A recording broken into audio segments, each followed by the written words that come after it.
अस्सलाम वालेकुम, मैं काजी वजाहत। आप देख रहे हैं मेरे यूट्यूब चैनल काजी वजाहत ऑफिशियल। इमरान रियाज खान ने गलतफहमियां पैदा करने वालों को करारा जवाब देते हुए हर सवाल का जवाब दे दिया। अब आइए आज देखते इन हैं। तहफुजात को थोड़ा सा दूर कर लेते हैं। एक तो ये है कि आपको वोट डालना है, ये आपकी जिम्मेदारी है। हार और जीत तो अल्लाह ताला के हाथ में है।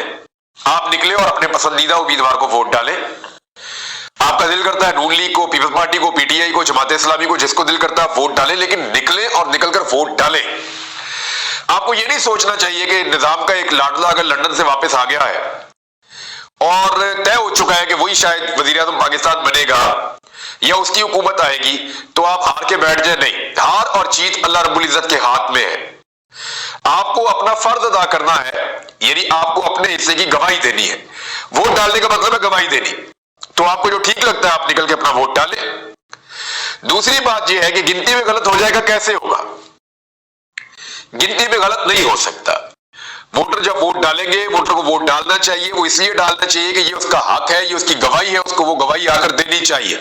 5 साल में एक दफा मौका मिलता है वोट डालने का, और आप अगर अपना हक इस्तेमाल नहीं करते तो फिर आपको कोई हक नहीं है कि आप निजाम से शिकवा करें कि ज्यादती हो रही है।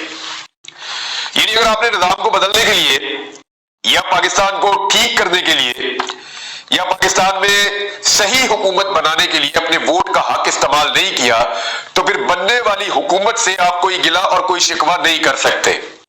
हाँ, अगर आपने वोट डाला है, अपना आपने रोल प्ले किया है, उसके बाद आपका हक बनता है कि जनाब धांधली हो गई। आपका हक बनता है कि जनाब ये हुकूमत गलत काम कर रही है।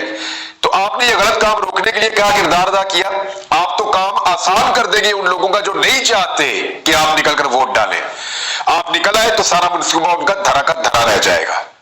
17 जुलाई याद है आपको 2022 का इलेक्शन? सारा का सारा निजाम खड़ा हुआ था एक तरफ, सारी सियासी जमातें खड़ी हुई थी एक तरफ, और पंजाब के अंदर इलेक्शन हो रहा था। पंजाब का वजीर आला हमजा शहबाज था, धड़ाधड़ जलसे कर रहे थे, जुलूस कर रहे थे। शहबाज शरीफ वजीर आजम पाकिस्तान था, बहुत ज्यादा ताकत थी इनके पास। पुलिस को इस्तेमाल किया, इंतजामिया को, इलेक्शन कमीशन को, सब कुछ करके देख लिया। टका के धांधली करने के बावजूद सिर्फ 3 सीटें जीत सके थे। 20 में से 16 सीटें जीती पाकिस्तान तहरीके इंसाफ ने, और अगर ये धांधली ना होती तो शायद 18 जीत जाते, 19 जीत जाते। तो ये आपके निकलने से, टर्नआउट के बढ़ने से ये फर्क पड़ा था।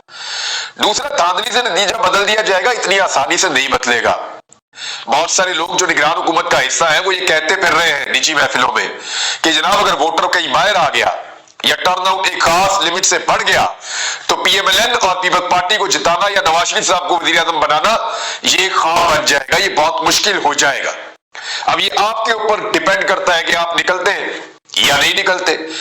दूसरा, फैसला पहले ही हो चुका है जनाब, बहुत सारे फैसले पहले हो चुके होते हैं, लेकिन असल फैसला वही है जो अल्लाह रब्बुल इज्जत करते हैं।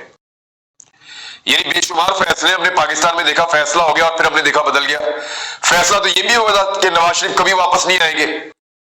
फैसला तो ये भी हो गया था कि फला के ऊपर क्रॉस लग गया, फला माइनस हो गया, फला माइनस हो गया। आपने देखा जो पब्लिक ओपिनियन होती है ना, वो मैटर करती है, उसके साथ चीजें बदल जाया करती हैं। अगर लोगों ने निकलकर वोट का हक बहुत बड़े पैमाने पर इस्तेमाल कर लिया और माफिया को शिकस्त देने में कामयाब हो गए, तो आप देखेंगे कि चीजें कितनी तेजी से बदलेगी। आपका वोट मैटर करता है। फिर आप ये कह रहे हैं कि जिसको वोट डालेंगे वो बिक जाएगा। चले मैं साफ बात करता हूं, पाकिस्तान तहरीके इंसाफ का वोटर ज्यादातर कहता है कि जनाब हम जब वोट डालेंगे तहरीके इंसाफ के हमारी याफ्ता आजाद उम्मीदवार को, कल को वो 50 करोड़, 60 करोड़, 70 करोड़ कुछ भी लेके, 1 अरब रुपया लेके वो बिक के जाके दूसरी जमात के साथ बैठ जाएगा, तो हमारा वोट तो नया हो गया। देखिए, आपने तो 2 नंबरी नहीं की ना, आपने तो जाके वोट डाला। अब अगर वो बिक रहा है तो ये उसकी रिस्पॉन्सिबिलिटी है। लेकिन मैं आपको एक चीज और क्लियर कर दूं कि अभी कुछ चीजें पेंडिंग में चल रही हैं। कानूनी नुक्ता और फैसला इसके ऊपर आना बाकी है कि क्या वो बिक सकता है या नहीं, या वो पाकिस्तान तहरीके इंसाफ का ही हिस्सा रहेगा, क्योंकि निशान चला गया, पार्टी बदस्तूर मौजूद है। और दूसरी बात एक और कि इमरान खान साहब जब बहुत बुरी पोजीशन में थे, जब उनके हालात बहुत पतले थे, जब उनकी मकबूलियत भी कम थी, उस वक्त भी इमरान खान को छोड़ के जाने वालों की तादाद 10% से ज्यादा नहीं थी। यानी 100 में से सिर्फ 10 लोग उनको उस वक्त छोड़कर गए थे। 10 के आसपास। तो आज तो इमरान खान साहब और उनकी पार्टी की मकबूलियत ही कहीं और खड़ी हुई है। जब लोग जाते हैं वोट मांगने तो वहां पे एक ही बात करते हैं वोटर कि जनाब अगर आप बिकेंगे नहीं, आप धोखा नहीं देंगे इमरान खान को, हम आपको वोट डाल देते हैं। तो अब बिकना और छोड़ना या बेईमानी करना या लोटा बन जाना पहले की तरह आसान नहीं है। जो लोग लोटे बने हैं वो निशानी इबरत बने हुए हैं, वो अपने हलकों में नहीं जा पा रहे, इलेक्शन नहीं लड़ पा रहे।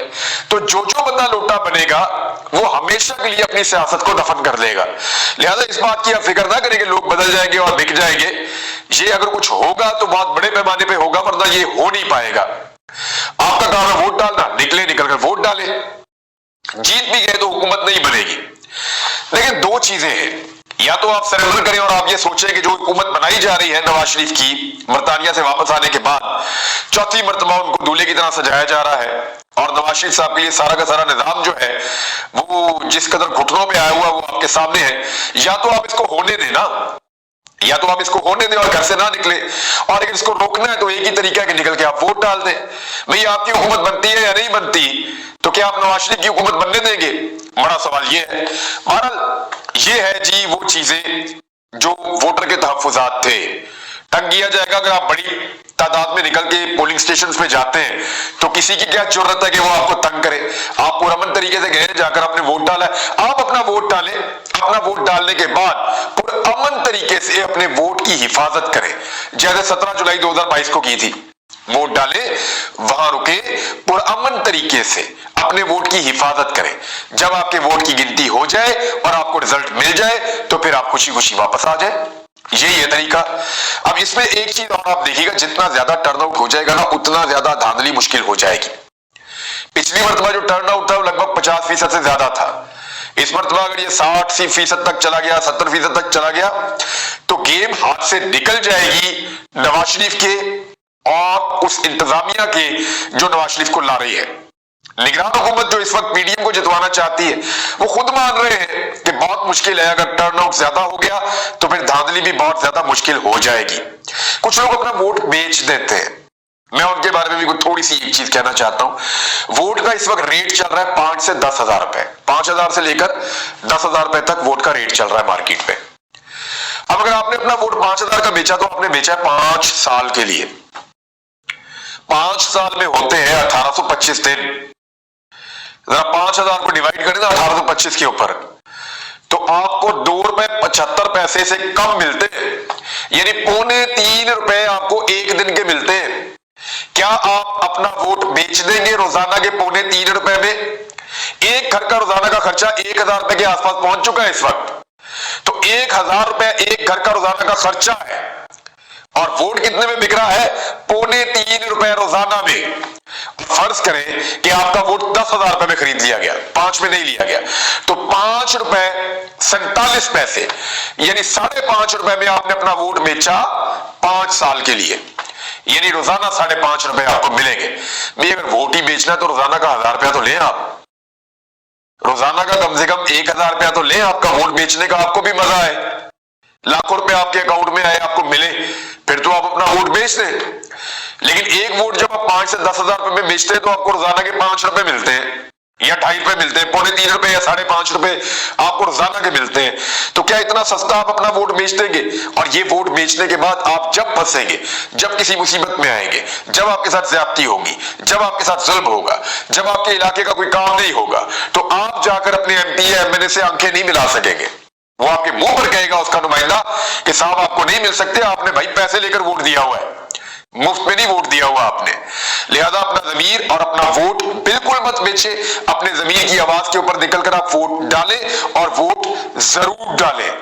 अब इसके लिए एक और तरीका मैं आपको बता देता हूं कि पर्चियां वर्चियां तो मिल नहीं रही और जो पॉलिटिकल पार्टीज इलेक्शन में खुला डुला जा रही है, पीटीआई के लिए तो पाबंदियां जो खुला डुला जा रही है वो भी आपको पर्चियां नहीं दे रही। क्यों? वो भी चाहते हैं कि टर्नआउट जितना कम हो जाए उतना कम कर लिया जाए और धांधली वाले वोटों के साथ वो जीत जाए। आप एक काम कर सकते हैं, आप 8300 यानी 8300 8300 इसके ऊपर अपना ID कार्ड लिखकर मैसेज करते हैं तो आपको कुछ इंफॉर्मेशन आ जाएगी, उसको आप एक सफे पे लिख लें। आपको बताया जाएगा शुमारियाती ब्लॉक कोड आपका ये है, सिलसिला नंबर ये है, घराना नंबर ये है, आपका कौमी असम्बली का हल्का ये है, आपका सूबाई असम्बली का हल्का ये है, और आपका इलाका और पोलिंग स्टेशन ये है। ये इंफॉर्मेशन आपको मिल जाएगी। साथ में जो इंफॉर्मेशन आपको मिलेगी, इसमें पैसे लगते हैं, आपके चंद रुपए कट जाएंगे, थोड़े से पैसे, बिल्कुल थोड़े से पैसे आपके कट जाएंगे। तो ये जो है ना, आपको दफ्तर का एक नंबर भी मिलेगा, आपको हेल्पलाइन का नंबर भी मिलेगा। आप उस पर कॉल करके आप पता कर सकते हैं कि एक्चुअली अगर कोई प्रॉब्लम आ रही है तो वो कैसे हल होती है। अपना लिख के ले जाएं, जाकर अपने पोलिंग स्टेशन में जाके वोट डालें, और वोट डालने के बाद अपने वोट का पहरा दें। ये जो एक खौफ है उसको तोड़े, ये जो खदशात है इनको पीछे छोड़े। देखिए, जरूरी नहीं है कि आपको हर हाल में जीतना है, जरूरी ये है कि आपने अपना हक अदा करना है।